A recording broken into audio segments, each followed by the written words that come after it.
ውድ የሃሁ አካዳሚ ዩቲዩብ ቻናል ተከታዮቻችን በያላችሁበት ሰላም እንዴት ናችሁ?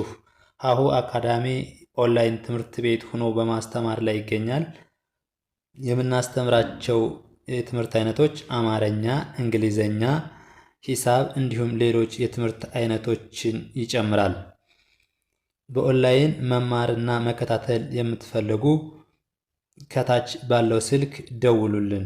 የምናስተምረውም በኢሞ፣ በዋትስአፕ፣ በቴሌግራም እና እንዲሁም እናንተ የምትጠቀሙበት ሶሻል ሚዲያ ይሆናል። እሺ ውድ የቻናላችን ተከታታዮች እንዴት አላችሁ? በያላችሁበት ሰላማችሁ ይብዛያል። ዛሬ ደግሞ በሶስተኛ ፊደሎች ቃላትን እንዴት አገጣጥመን እንደምናነብ፣ እንዴት አገጣጥመን እንደምንጽፍ፣ ቃላትን ባጭሩ እንዴት መጻፍ ማንበብ እንችላለን ወይም ደግሞ እንለማመዳለን ወይም ደግሞ አገጣጥሞ ማንበብ ቸገረን ወይም ደግሞ አስቸገረን ያላችሁ ቤተሰቦቻችን ዛሬ እንዴት ቃላትን አገጣጥማችሁ እንደምትጽፉ እንዴት እንደምታነቡ ይዘንላችሁ መጥተናል ማለት ነው። ከዛ በፊት ለቻናሉ አዲስ ከሆናችሁ ላይክ፣ ሼር፣ ሳብስክራይብ እያደረጋችሁ መማር ለሚፈልጉ አማርኛ መማር አቀላጥፎ መናገር ማንበብ ለሚፈልጉ አድርሱልን። በማንኛውም ሰዓት ደውላችሁ ብታናግሩን በአጭር ጊዜ ማንበብ መጻፍ ትችላላችሁ፣ መማር ትችላላችሁ ማለት ነው። ዛሬ ይዘንላችሁ ወደ መጣን ቪዲዮአችን ወይም ደግሞ ትምህርታችን ስንሄድ በሶስተኛ ፊደሎች ነው። እሺ ይቺ ማናት? ቲ ናት። ስንተኛ ፊደል? ሶስተኛ ፊደል። ሶስተኛ ፊደል። እስኪ በቲ ቃል እንመስረት። ይቺ ማናት? ቲ። ይቺ ማ። ይቺ ቲ። ይቺ ም። በአንድ ላይ ስናነበው ምን ይሆናል ማለት ነው? ቲ ማ ቲ ም። ምን ይሆናል? ቲማቲም። ቲማቲም። ቲማቲም። እሺ ይቺ ማናት? ቲ። ይቺ ቪ። ቪ ቪ ብለን ምናልባት ሶስተኛ ፊደል ቲቪ። ምን ይሆናል? ቲቪ። ቲቪ። እሺ ይቺስ? ቲ። ይቺ ማነች? ኬ። ከከቤት ስንተኛ ፊደል? አምስተኛ ፊደል ኬ። ይቺ ደግሞ ት። ከተቤት ስድስተኛ ፊደል። ስለዚህ ይቺ ማናት? ቲ። ይቺ ኬ። ይቺ ት። በአንድ ላይ ምን ይሆናል? ት ኬ ት። ትኬት። ትኬት። እሺ ይቺስ ማናት? ኪ ናት። የከ ሶስተኛ ፊደል ኪ። ኪ። ይሄ ቃል ስንመሰርትበት ኪ። ይቺ ሎ። በአንድ ላይ እስኪ እነዚህን ስታነባቸው ሁለት ፊደሎች፣ ሌላ ምንም የሚጨመር ነገር የለም ማለት ነው። እነዚህን አገጣጥሞ መጥራት። ይቺ ማናት? ኪ። ቺ ሎ። በአንድ ላይ ኪሎ። ኪሎ። ኪሎ። እሺ ይቺስ? ኪ። ይቺ ከረቤት አራተኛ ፊደል ራ ብለን እናነባታለን። ይቺ ደግሞ ከየቤት ስድስተኛ ፊደል ይ ብለን እናነባታለን። በአንድ ላይ ምን ይሆናል? ኪ ራ ይ። ኪራይ። ኪራይ። እሺ ይቺስ? ኪ። ይቺ ሳ። ይቺ ራ። ኪ ሳ ራ። ኪሳራ። ምን ይሆናል? ኪሳራ። ኪሳራ። እሺ ይቺስ ማናት? ይቺ ደግሞ ከወቤት። ከወቤት ሶስተኛ ፊደል ይቺ ዊ። ይቺ ል። ይቺ ቸ። ይቺ ር። በአንድ ላይ ስናነበው ዊ ል ቸ ር። ዊልቸር። ምን ይሆናል? ዊልቸር። ዊልቸር ይላል ማለት ነው። ይቺስ? ስ። ይቺ ዊ። ይቺ ድ። ይቺ ን።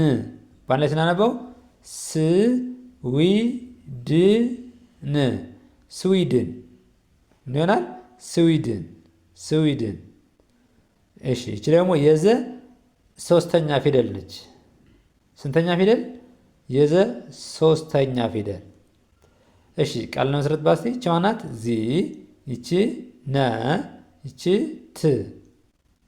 እስኪ ኖርማል ዘዙ ብለን ስናነብም ወይም ደግሞ ነኑ ወይም ተቱ ብለን ስናነብ ምንጠራበት ካለው ስም ላይ ያለውን ከዚህ ጋር መጠን አያይዘን መጥራት ነው ማለት ነው እንጂ ሌላ እንደ ሌላ ፊደሎች ወይም ደግሞ እንደ ሌላ ቋንቋዎች አናባቢ ተነባቢ የሚባል ነገር የለም ማለት ነው። ስለዚህ ዚ ይቺ ነ ይቺ ት በአንድ ላይ ዚ ነ ት ዚነት ዚነት። እሺ ይቺስ ከአቤት ስድስተኛ ፊደል ብለን እናነባታለን። ይቺ ዚ ይቺ ህ ምን ይሆናል? ዚ ህ እዚህ ምን ይላል? እዚህ እዚህ። እሺ ይቺስ ይቻንም ከአቤት ስድስተኛ ፊደል ብለን ነው ምናነባት።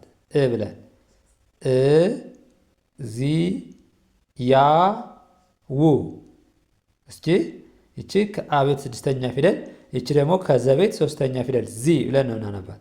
ይቺ ደግሞ ያ የቤት ስንተኛ ፊደል? አራተኛ። ይቺ ደግሞ ከወቤት ስድስተኛ ፊደል ው ብለን ነው ምናነባት። ስለዚህ ይህን ባር ላይ ስናነበው ምን ይሆናል? ዚ ያ ው እዚያው እዚያው እዚያው። እሺ ይቺስ ነ ዚ ህ ነ ዚ ህ እነዚህ ብለን እናነባዋለን ማለት ነው። እናነባዋለን። እሺ እቺ ደግሞ ዲ ናት። ከማን ቤት? ከደቤት ስንተኛ ፊደል ናት ማለት ነው? ስንተኛ ፊደል ናት? ከደቤት ሶስተኛ ፊደል ማን ብለን እናነባታለን?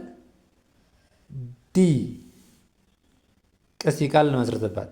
እነዚህ ሁሉ የመሰረትናቸው ቃሎች ትንሽ ትንሽ ያው እንዴት ለማሳየት ነው እንጂ በጣም ብዙ ቃል መመስረት ይቻላል ማለት ነው። ች ዲ፣ ይቺ ግ፣ ይቺ ሪ በአንድ ላይ ዲ ግ ሪ ዲግሪ ዲግሪ። እሺ ይቺስ ዲ፣ ይቺ ያ፣ ይቺ ቆ፣ ይቺ ን በአንድ ላይ ምን ይሆናል?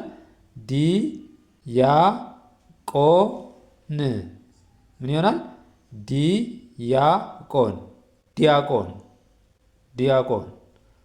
እሺ ይቺስ ዲ፣ ይቺ ከሸ ቤት ስንተኛ ፊደል ናት? ስድስተኛ ሺ ብለን ነው የምንጠራት ሺ።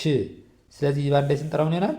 ዲ ሺ ዲሽ ብለን እናነባዋለን። ዲሽ ዲሽ። እሺ ይቺ ደግሞ የጀ ቤት ስንተኛ ፊደል ናት? ስንተኛ ፊደል? ሶስተኛ ጂ። እስቲ በጂ ደግሞ ቃል መስርተን ነው። ጂ፣ ይቺ ቡ፣ ይቺ ቲ በአንድ ላይ ጂ ቡ ቲ ስናነበው ጅቡቲ ይሆናል። ጅቡቲ።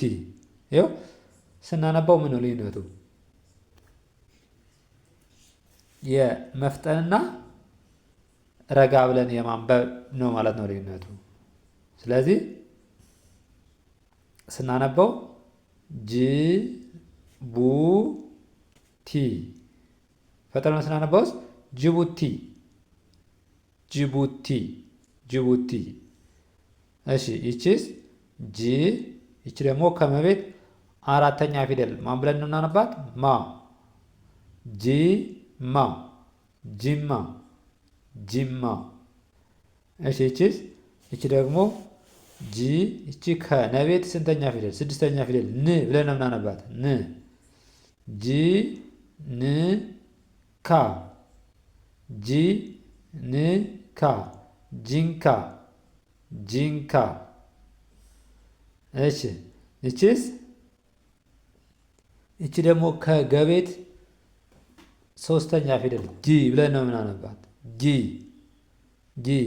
ይቺ ማናት? ጂ። ይቺ ዜ፣ የዘ አምስተኛ ፊደል ማለት ነው። ዜ ዜ።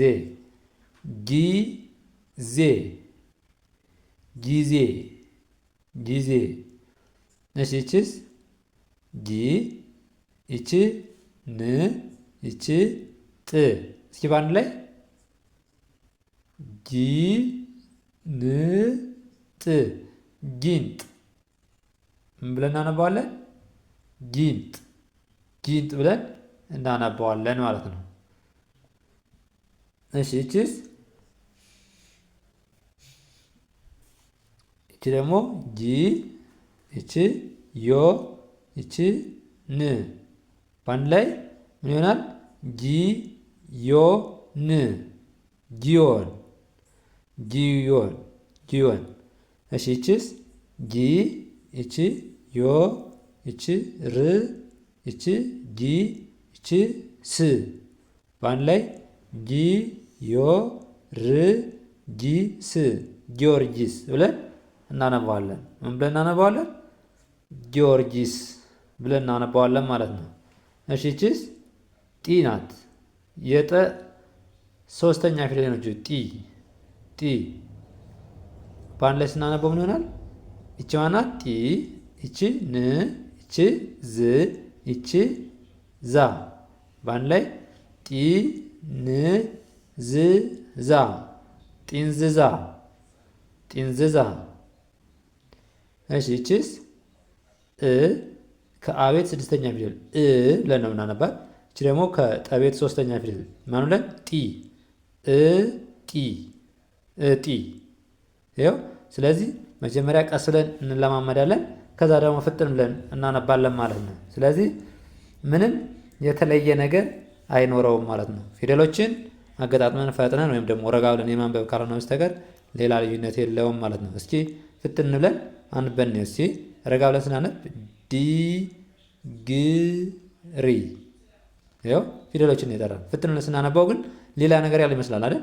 ዲግሪ፣ ዲያቆን፣ ዲሽ፣ ጅቡቲ፣ ጅማ፣ ጂንካ ስንፈትን ሌላ ነገር ያለው ወይም ደግሞ የሚጨመርበት ይመስላል። ግን መፍጠንና ማዘግየት ነው እንጂ ሌላ ነገር ነው። አሁን ለምሳሌ እቺን የብቻ ብናገኛት ዲ ብለን ነው የምንጠራት። እቺን ደግሞ ሽ በአንድ ላይ ይዘን ለመጥራት ምን ያስቸግራል? ለምሳሌ እንዳመጣጣቸው ዲሽ ዲሽ ብለን እናነባዋለን ማለት ነው። እንደዚህ ያደረጋችሁ እያነበባችሁ እየጻፋችሁ መለማመድ ትችላላችሁ ማለት ነው። ለዛሬ ይዘንላችሁ የመጣን የቃላት ምስረታ ይመስላል።